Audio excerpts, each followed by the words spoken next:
O, pick mo na. Rodrigo Duterte. Bongga. Duterte pa rin. Grabe talaga. What?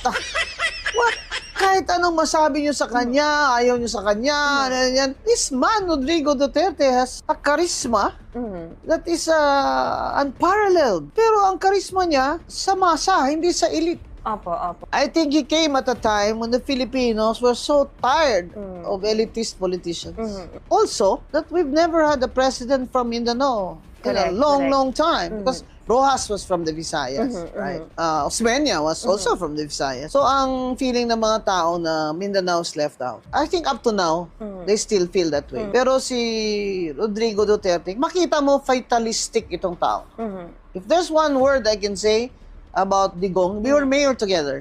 And that's how we met before. Because I was president of the League of Cities. The League of Cities. He's fatalistic.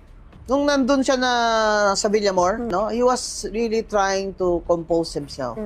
Na parang, que sera.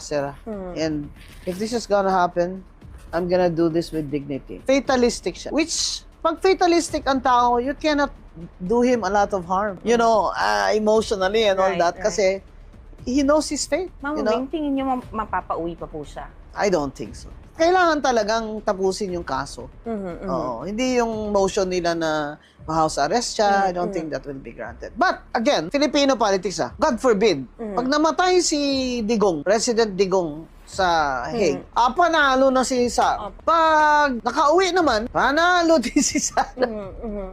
Kaya talaga, ito si BBM gang with their congressmen, talagang lahat na lang gagawin. May impeachment, may plunder case, may ano. Well, stop it already. 125 million in confidential funds is liquidated with the COA. Compared to your billions and billions na ninakaw nyo dyan, sa ghost projects nyo at flood control, mga kakikbakan nyo dyan.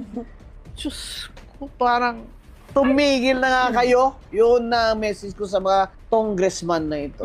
Tumigil na kayo. Kaya